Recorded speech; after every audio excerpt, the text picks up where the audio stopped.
sebelum kita mulai pelajaran, alangkah baiknya kita berdoa. Jadi doa apa sih? Boleh ditunjukkan? Sebelum kita mulai pelajaran pelajaran selanjutnya, selanjutnya kita berdoa. Doa dimulai.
Sebelumnya kamu udah bilang, kalian udah belajar terkait ini ya?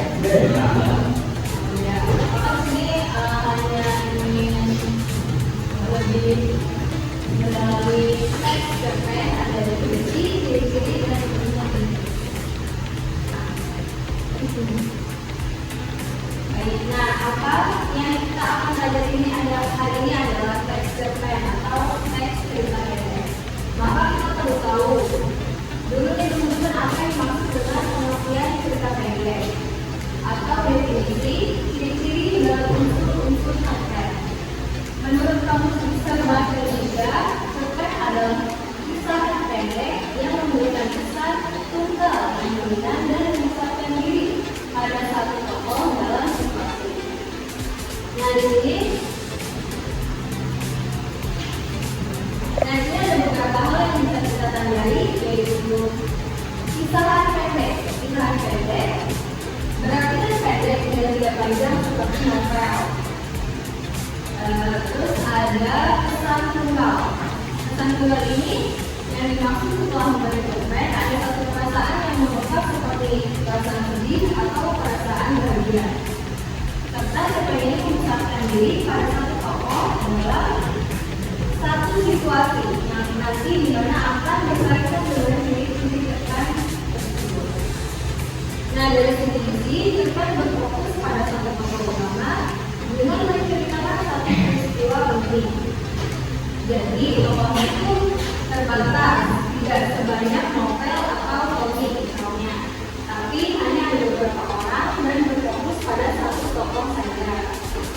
Nah yang dialami oleh tokoh tersebut akhirnya bisa mengubah jalan hidup atau cara pandang tokoh tersebut terhadap suatu hal. Jadi seperti yang tadinya dia sudah berhasil menjadi berhasil, yang tadinya kesulitan itu diberi kemudahan.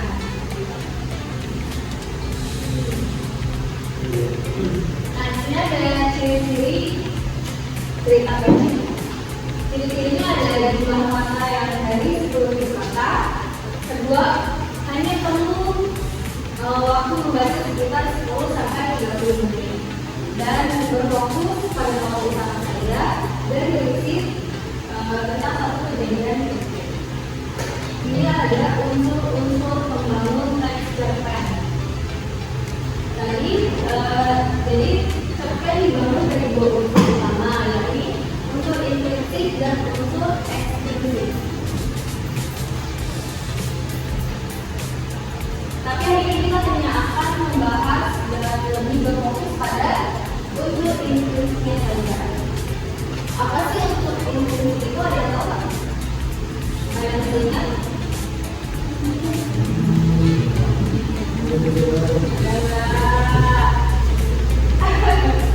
Jadi ciri-ciri yang terdapat dari dalam cerpen, contohnya seperti latar, tema, tokoh, penolakan, sudut pandang, amanat, dan gaya bahasa itu sendiri.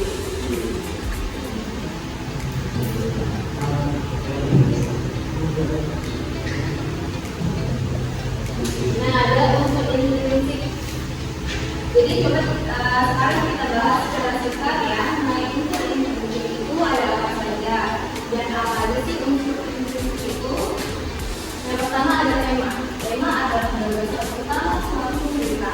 Jadi itu ceritanya cuma ngomongin apa, bisa saja seperti ngomongin persahabatan, ngomongin cita-cita, atau juga seperti tambahan menjalani hidup itu termasuk menjadi kategori dalam tema di unsur intrinsik. Yang kedua ada tokoh. Tokoh adalah pemeran dalam cerita. Kalau tokoh adalah pemeran dalam cerita. Nah, tokoh ini terbagi menjadi dua, ada tokoh utama dan tokoh tambahan. Apa sih yang membedakan tokoh utama dan tokoh tambahan itu? Kalau tokoh utama ini lebih sering disebut atau sering diceritakan dalam sebuah cerpen. Kalau tokoh tambahan itu hanya muncul sekali atau beberapa kali saja.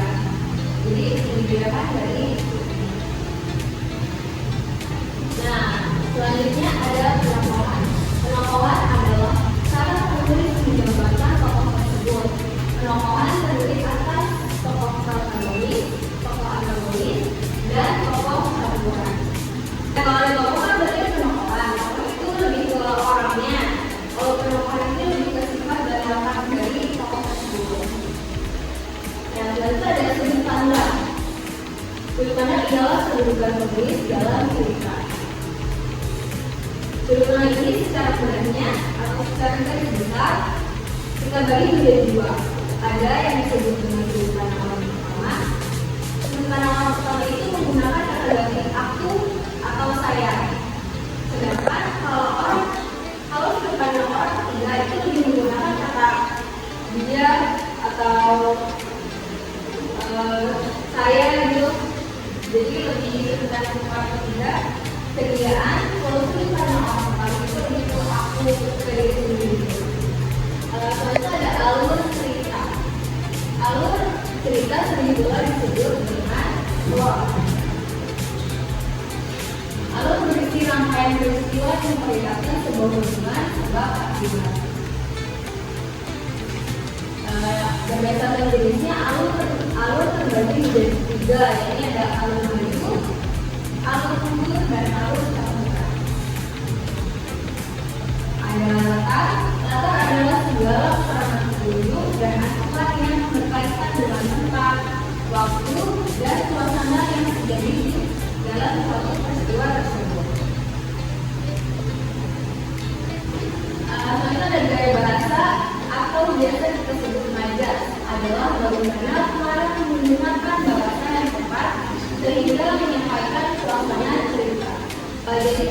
Bagaimana pengarang ini menggunakan bahasa yang tepat sehingga bisa menyampaikan suasana cerita dan dengan lebih dalam. Misalnya suasana sedih atau bahagia. Nah, dengan ini kita menggunakan gaya bahasa atau majas. Penggunaannya itu bisa kayak lebih film itu lebih dapat gitu loh, kan penggunaan bahasa. Setiap pembuat cerita berbeda. Nah, itu ada amanat. Amanat adalah pesan yang ingin disampaikan oleh pengarang kepada pembaca. Nah, amanat ini disampaikan bisa secara tersurat atau tersirat. Biasanya sering secara tersirat ya, karena biasanya tidak langsung dituliskan secara gamblang, tapi kita memahami sendiri setelah membaca cerita tersebut.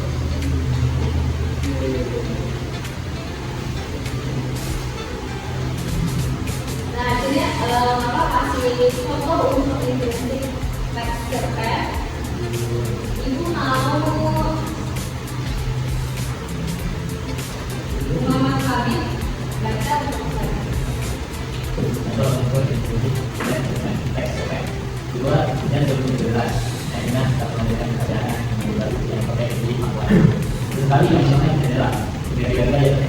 Astagfirullah. Dia lupa bahwa saya tadi belum pakaian. Dengan lambat mulai lambat dia berusaha mengajukan, namun semua telah kembali ke bahkan pakaian yang makan turunnya seperti itu. Alhamdulillah tidak semua kami tidak sendiri. Masih menceritakan syukur dengan pakaian itu dia bentangkan dalam rumah di atas rumput yang barangnya masih merah. Sebatang bambu ada tergantung dengan beberapa bangkau jagung yang cabangnya pakai.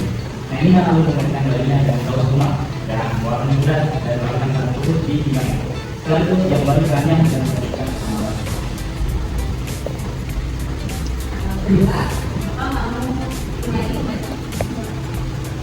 Alhamdulillah sekarang kan pada dapat anak perempuan yang dari COVID yang tidak telan dari sekali beda. Kami masih dikamannya mandi. Ada juga kita sayang. Doakan yang sayang.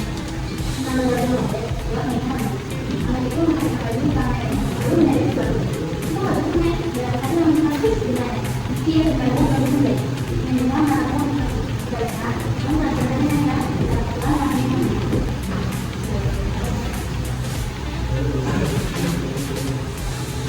Baik, dari contoh cerpen tadi, temanya itu apa saja? Tentang apa nih?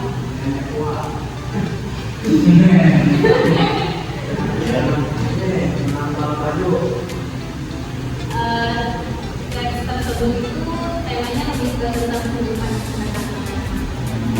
kehidupan yang sederhana. Oh, tentang kehidupan sederhana.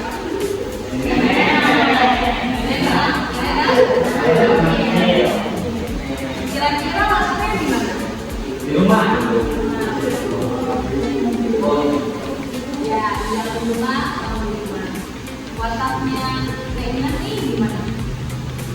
Apalagi ya,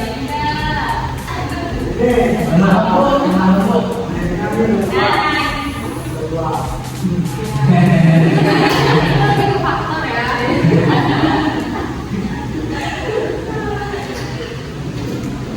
Kalau sudut pandang tadi lebih ke sudut pandang pertama atau tidak?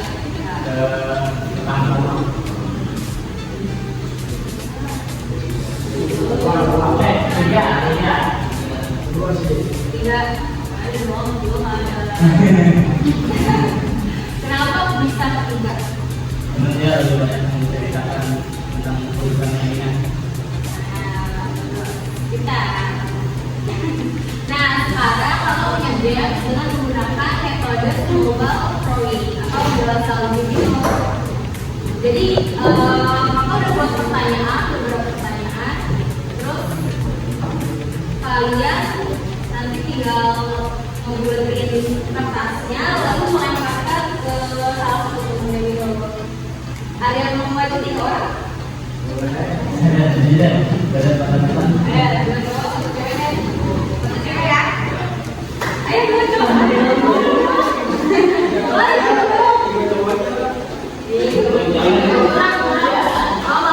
Mau 4 nih, 2 nih. Ayo. Mau apa ya? Kalian melempar pertanyaan ini ke random teman kalian. Nah, kalian harus menjawab pertanyaan itu.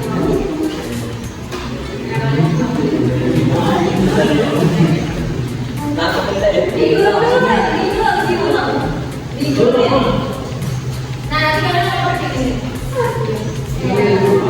Jadi kalian mereka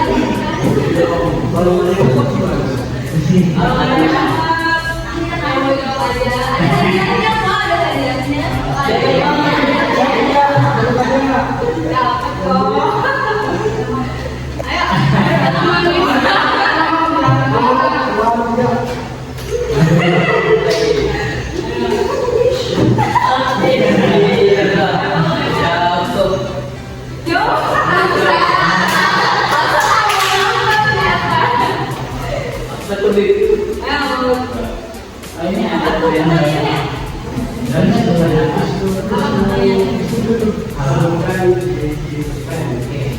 apa tuh tadi kita udah ngebahas nih jadi cerpen.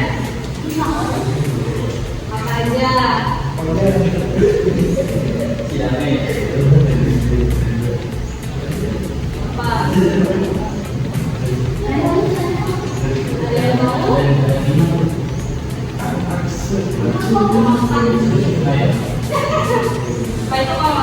Kalau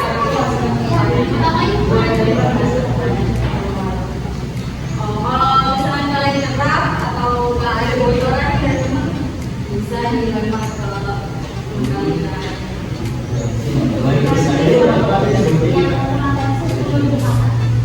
Ya, ya sebenarnya baru. Jadi awalnya ada jumlah yang kurang dari 10.000 parta. Kedua, ini loh yang tidak perlu. Baca 10 sampai 30. Ya itu masuknya ke dalam. Memang waktu lagi kalau juga sebentar ya. Ya.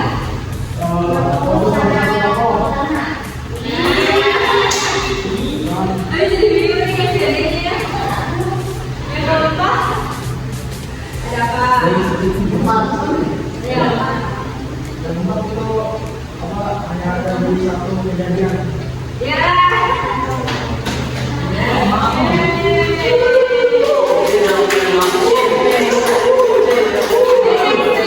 Siapa yang mau jawab lagi? Ya apa? Ya apa? Apa? Ya betul. Satu. Apa lagi tadi?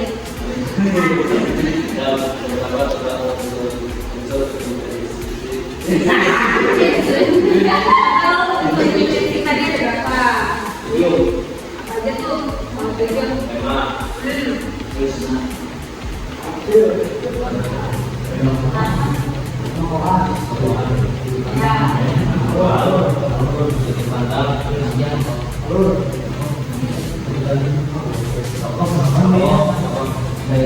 Tokoh dan teman itu satu.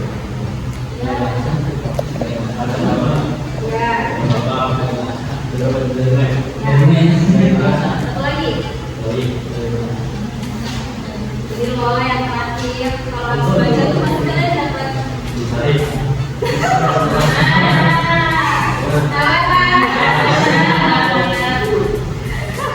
Ya udah semua ya kalian. Berarti semuanya Kayaknya ada semua ya.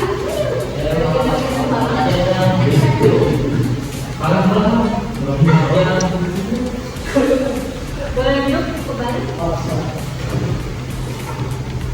Kalian bisa menjawab pertanyaannya semuanya. Oke aja. Ini apa bagi random aja apa kalian nanti bagi sendiri? Kayaknya saya. Ini bukan dari dulu.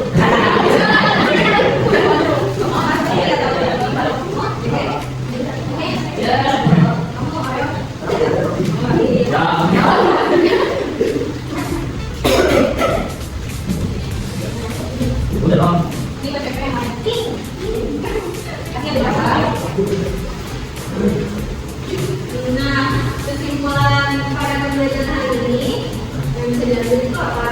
yang pertama itu kita bisa mendalami ilmu segmen. Nah, tadi kan kita membahas perihal segmen, yaitu misalnya segmen yang mengikat tentang tunggal dan memusatkan diri dalam satu tokoh dan satu situasi. Dan tidak hanya itu, kita juga membahas mengenai unsur segmen yang terbagi menjadi dua. Namun pada pertemuan kali ini kita hanya